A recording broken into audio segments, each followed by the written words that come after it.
আসসালামু আলাইকুম ভিউয়ার্স।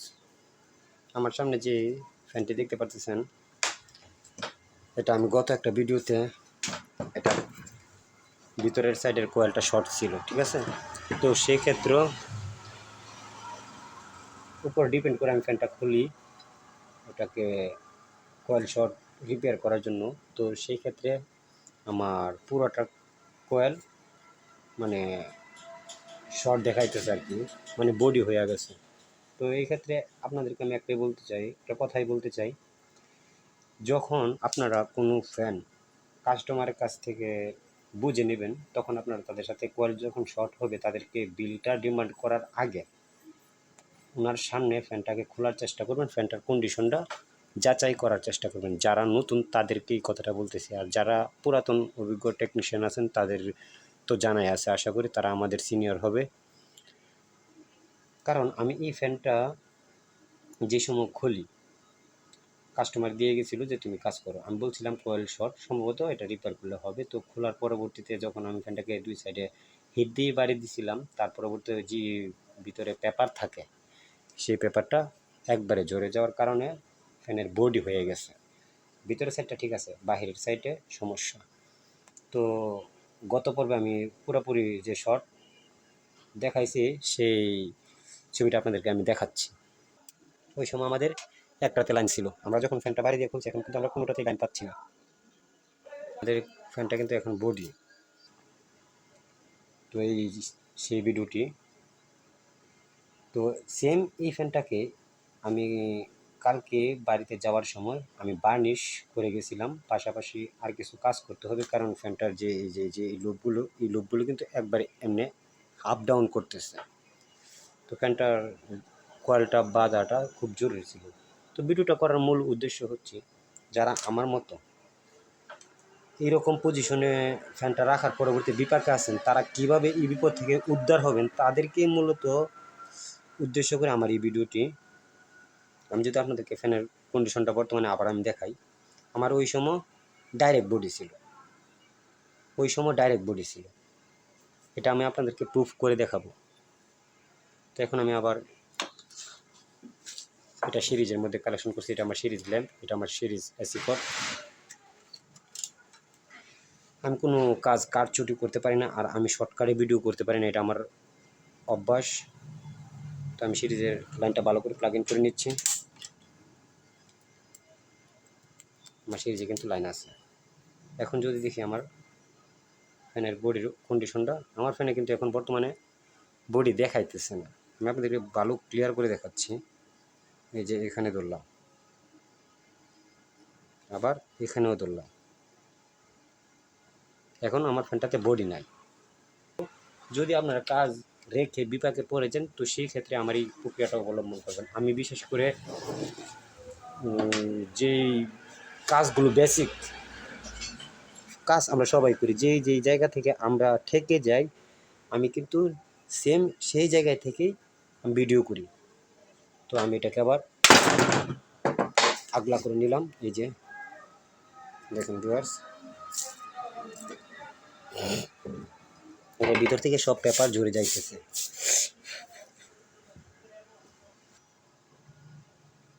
এরকম 7 নাম্বার পেপার নিয়ে নেবেন।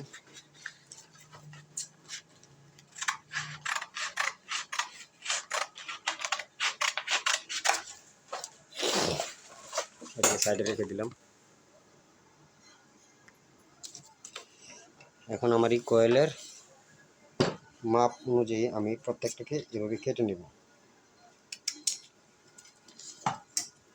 কেটে নিয়ে ঢুকানোটা একটু কষ্টকর হয়ে যাবে, তবু চেষ্টা করুন ঢুকিয়ে দেওয়ার জন্য।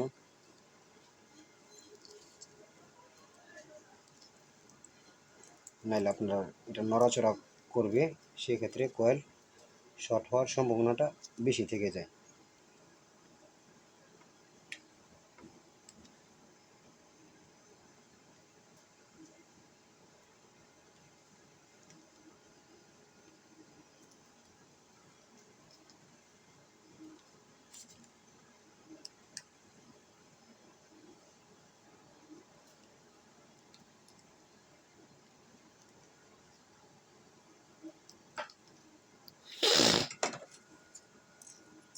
এটা করলে কয়েলটা নড়াচড়া করবে না, ভাইব্রেট করবে না, প্লাস শর্টটা রিমুভ হওয়ার সম্ভাবনা 99%।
যে জায়গাটা একটু বেশি ইজি লাগবে সেই জায়গাটাতে ডাবল দিয়ে দিবেন।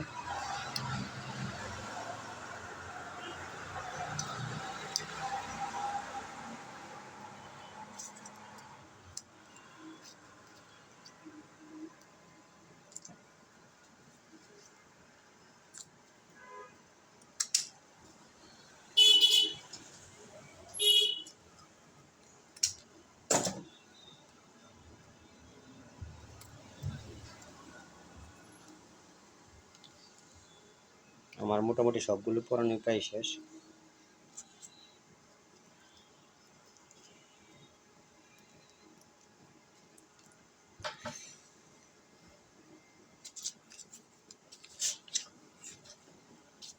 এখন এটা ওই সময় দেখাইছিলাম আমি এভাবে হাত দিলে এটা নড়াচড়া বেশি করতো, এখন কিন্তু আর ততটা নড়াচড়া করতেছে না। প্লাস এখন আমার কয়েলটা আগের মতো ভাইব্রেট করবে না। তো এখন যেহেতু আমরা এখানে পেপার ব্যবহার করছি, এখন কিন্তু আবার নতুন করে এটাতে বার্নিশও ব্যবহার করতে হবে।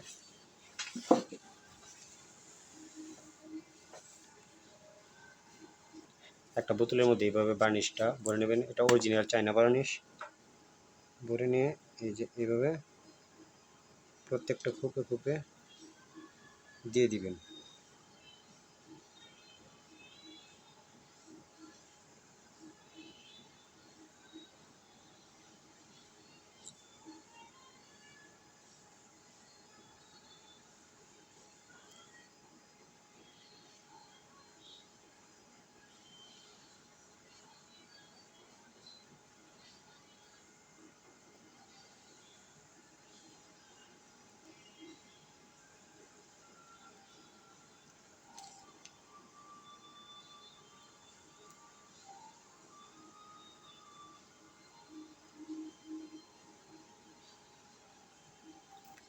এখন এটাকে কিছুক্ষণ শুকিয়ে নেবেন।